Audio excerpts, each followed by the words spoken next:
Hi everyone and welcome. We have a series of videos on how to de-Google your Android phone. One of those is a public service announcement with tips on how to avoid hardware with issues. I think a lot of folks are interested in saving 50 to 75% off the cost of a new phone and are willing to try out refurbished hardware. But used hardware can have issues, so it's understandable to be concerned. So we thought it would be good to do a full walkthrough. We talked about some QA steps and shared a slide, but we want to show you how to look under the hood, kick the tires, and check the oil. So this video is a guide for verifying that the refurbished phone you bought is ready to go. I have a Pixel 8 here that we'll use to show you some best practices for QAing that hardware. And remember to like and subscribe if you want to see more content like this. First, let's talk about what to expect. It should be no surprise that they tend to come in small brown cardboard boxes, just big enough for the phone. Nothing special there. The refurbished devices I've purchased all came with a USB-C to USB-C cable for charging, but without a charger. Even new phones come without a charger these days, probably because we all have so many of them already. This Pixel 8 also came with a SIM ejector tool. You can see that ejector tool in the picture, but it also looks like this. Amazon wraps your phone in some bubble wrap, and that's typical. So wherever you purchased your used device, there isn't a good reason to trust the source. This Pixel 8 is from Amazon's refurbished phone program, but even so, there are people involved in getting this phone into your hands, and you don't know who they are, and there are things that you can do to help ensure nothing shady is going on. To start, make sure it's charged to at least, say, 50%. This is just because we'll restart it in a minute, and this is also the recommended charge level you want before installing your new operating system. So, after ensuring it has enough charge, the first step is the same no matter who you got the phone from, whether it was Amazon, Walmart, Back Market, and especially if it was eBay or Facebook Marketplace. We'll do an immediate factory reset without ever connecting the phone to your computer. Once your new phone is on, it will likely be unlocked, in that there's no PIN code. If the phone needs to be set up completely, then do a speedrun setup without putting any personal information into the device. We'll show you that later in this video, right after we show the factory reset. But likely the phone is in this completely unlocked state because it's the safest way for the seller to give you the phone. Now, to do a factory reset from the operating system, we first go to Settings and scroll to System.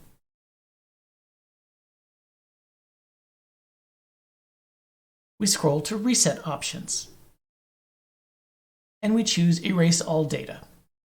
Yes, we do want to erase all the data. Yes, we really do want to erase all the data. Now the phone will go through a series of steps where it deletes a bunch of stuff, erases everything, and restores the operating system to its default state.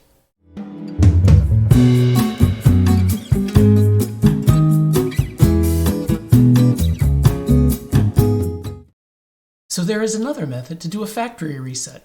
It is sometimes possible to do a factory reset by going through the bootloader. That can work, but sometimes fails for unpredictable reasons. It takes more care than I have in my fingers, and I've had mixed results with it. In one case, I had to go to this website, pixelrepair.withgoogle.com, and reinstall the operating system to get back to a usable state. It also required me to go through the bootloader. So my advice for the general public is to go through the operating system. After the factory reset, we do a speed run through setup. We can skip inputting any personal information because we assume you're going to install your de-Googled operating system. So you're about to wipe it all away anyway. We only set up the phone so we can verify a few things before doing that. And by speed run, we mean the following. Pick your language. Skip transferring data from another device. Skip network configuration because you're not connecting to the internet from the phone. Skip the SIM setup and choose offline. Skip setting up the date and time. Skip putting in a PIN code. That is what the seller did to give you a phone that is set up but without needing authentication. If you did put in a PIN code, skip the fingerprint and face biometrics. If you skip the PIN code, the setup will auto-skip the finger and face biometric stuff. Disable use location and disable send usage and diagnostic data. Click Next for the limited warranty screen. Click Accept on the Additional Legal Terms screen. Skip the Swipe to Navigate instructions. Swipe up to get to the home screen. You can hide the annoying prompt to turn on location tracking. Now you're ready to do the other steps. So we've done a factory reset and put the phone in a situation where we can do some more checking. We're going to verify the phone model. We'll make sure that the phone isn't still hooked up to somebody else's phone numbers. We'll check the USB port, and then we'll verify that we can OEM unlock it. And to be clear, if your device fails any of these tests, just return it and get a refund.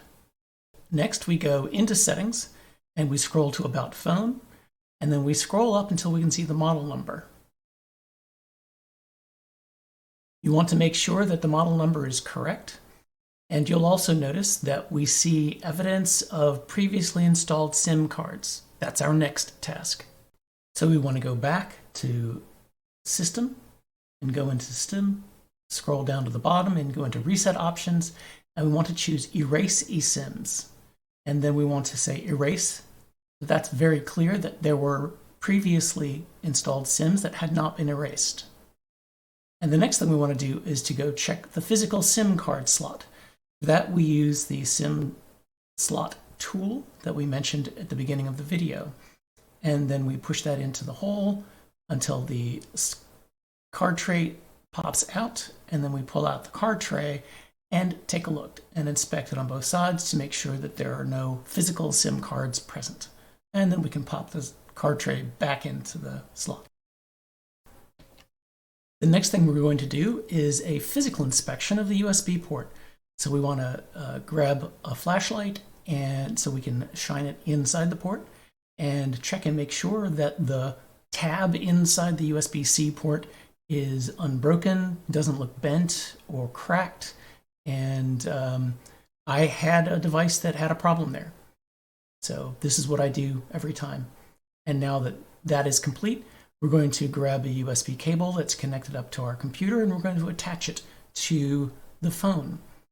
The expectation is that the phone will say, hey, I have got a USB connection. It's going to show up on the screen there.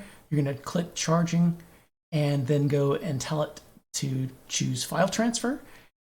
The device should show up on your PC or Macintosh.